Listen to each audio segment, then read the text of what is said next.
আপনি আপনার নিজের পেছনটা কিভাবে মারবেন, তার জন্য একটা প্রপার গাইডেন্স চাই, প্রপার টিউটোরিয়াল চাই। সেটাই আমাদেরকে দিচ্ছে বলিউড। এবার এই মাস্টার ক্লাসটা কে করছে? মাস্টার ক্লাসটা আমাদেরকে দিচ্ছে বলিউডের সব থেকে বড় ডাইরেক্টর পাগলা আহমদ খান। তার নতুন cinema welcome to the jungle, তার নতুন গান উঁচা লম্বা কাত ফর এভারের মাধ্যমে শুনেই বুঝতে পারছেন part one, welcome part one. তার একটা আইকনিক গান ছিল এক উঁচা লম্বা কাত, যে গানটার মিউজিক দিয়েছিল এবং গেয়েছিল আনন্দ রাজ আনন্দ স্যার।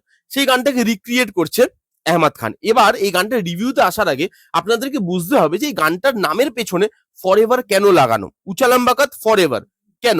কারণ যদি আপনি আপনার গানের টেস্ট, আপনার গানের সেন্স ফর এভারের মতো বিদায় দিতে চান, বা পুরোনো গানটার সঙ্গে আপনার যে মেমোরিজ, যে স্মৃতি জড়িয়ে আছে, সেটাকে ফর এভারের মতো বিদায় দিতে চান, তাহলে এই গানটা আপনার জন্য।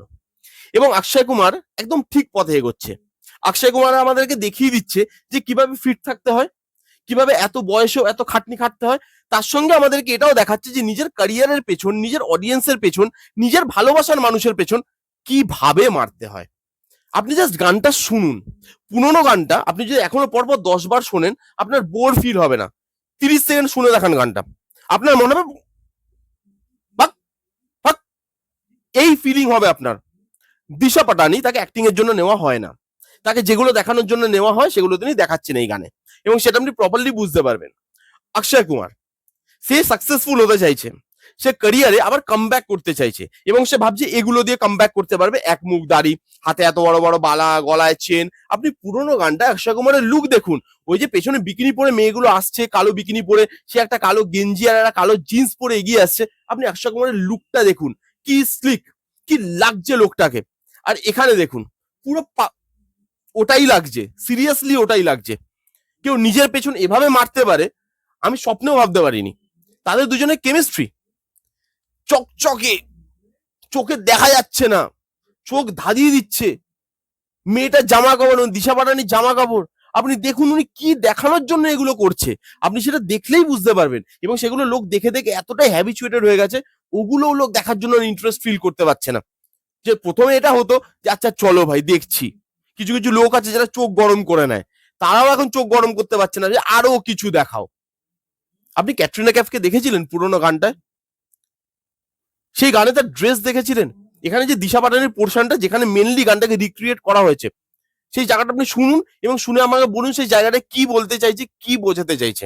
এই গানটার ভালো দিক কি জানেন? এই গানটা সব থেকে ভালো দিক হচ্ছে সেই লাস্টে যখন অক্ষয় কুমার বলবে যে উই মিস ইউ ক্যাটরিনা, এটাই একমাত্র ভালো দিক এই গানটায়।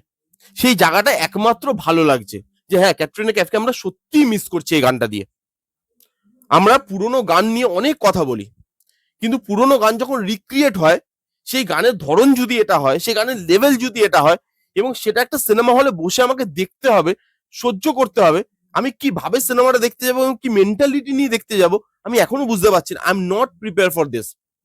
আমি হলে নিজেকে এটার জন্য প্রিপেয়ার তৈরি করতে পারছি না যে আমি হলে গিয়ে এই গানটা শুনবো।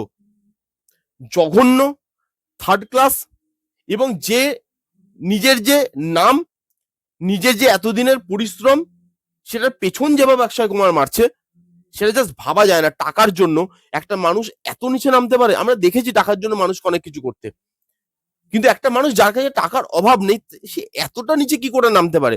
তাকে যখন এই জিনিসটা দেখানো হলো বা শোনানো হলো, তার তো নিজের না করা উচিত যে ভাই কেন করছো এটা। আমার একটা ভালো মানে মেমোরি আমার দর্শকের কাছে আছে, আমি ভালো কিছু দিয়ে এসেছি, সেটাকে কেন এইভাবে খারাপ করছো? ভালো কিছু করতে পারছো না, ফাইন, খারাপও তো করো না। আরে হেমত খান, তাকে আমি কি বা বলবো, মানে তাকে এত লোক এত কথা বলেছে, আর তাকে দেখতো গন্ডারের মতো, তার চামড়াও গন্ডারের মতো। তো গন্ডারের মতো হয়ে গিয়ে তার গায়ে আর কিছু লাগছেই না। আমি বডি শেমিং করছি না এখানে, এটা আমি রিয়েলিটি বলছি, সেটাই। এই গানটা নিয়ে আমার বেশি কিছু বলার নেই। এই গানটা যদি কারোর ভালো লেগে থাকে, যদি এই গানটার মধ্যে আপনারা কেউ মজা খুঁজে পান, তাহলে তার ইমিডিয়েটলি ডক্টরের সঙ্গে কনসাল্ট করা উচিত। ডাক্তার দেখান, ভালো কোনো সাইকিয়াট্রিস্ট বা ভালো কোনো নার্ভের ডাক্তার, যারা এই জিনিসগুলোকে বুঝতে পারবে। ভালো, আপনার নার্ভ কোথাও না কোথাও তো একটু প্রবলেম করছে বা ডিসপিউট দিচ্ছে, বা আপনার মেন্টালি আপনি কোথাও না কোথাও স্ট্রেস ফিল করছেন, বা কোথাও কিছু তো হচ্ছে যার জন্য আপনার এই গানটা ভালো লাগছে, কিছু না কিছু তো হচ্ছে। তো সেটা আপনারা ডাক্তার দেখান, যাদের এই গানটা ভালো লাগবে। কারোরই ভালো লাগবে না, তাও যদি কারোর ভালো লাগে তাহলে কনসাল্ট করুন ডাক্তারের সাথে। এটাই ছিল রিভিউ। রিভিউও না, রিভিউ কি, এই গানই নাই, গানই যেটা নেই সেটার রিভিউ আমি কি করবো? গানটাই এক্সিস্ট করে না, তো তার আবার রিভিউ কি? এই ছিল রিভিউ। কারা কারা শুনেছেন, আপনাদের কিরকম লেগেছে, আপনাদের কি মতামত কমেন্ট করে জানান, এবং আমাকে আবার পুরোনো গানটা শুনতে হবে, কারণ মুখ পুরো তেতো হয়ে গেছে। এবার ওই পুরোনো গানটা না শুনলে আমার মুখের আর স্বাদ ফিরে আসবে না, আমি দুপুরে খেতেও পারবো না। কেমন লাগলো রিভিউটা জানাতে ভুলবেন না। ভালো লাগলে প্লিজ করে থামস আপ, লাইক করবেন, কমেন্ট করবেন, শেয়ার করবেন, চ্যানেলটাকে মাস্ট মাস্ট সাবস্ক্রাইব করবেন। দেখা হচ্ছে নেক্সট কোনো ভিডিওতে, ততক্ষণ bye bye, take care and be safe.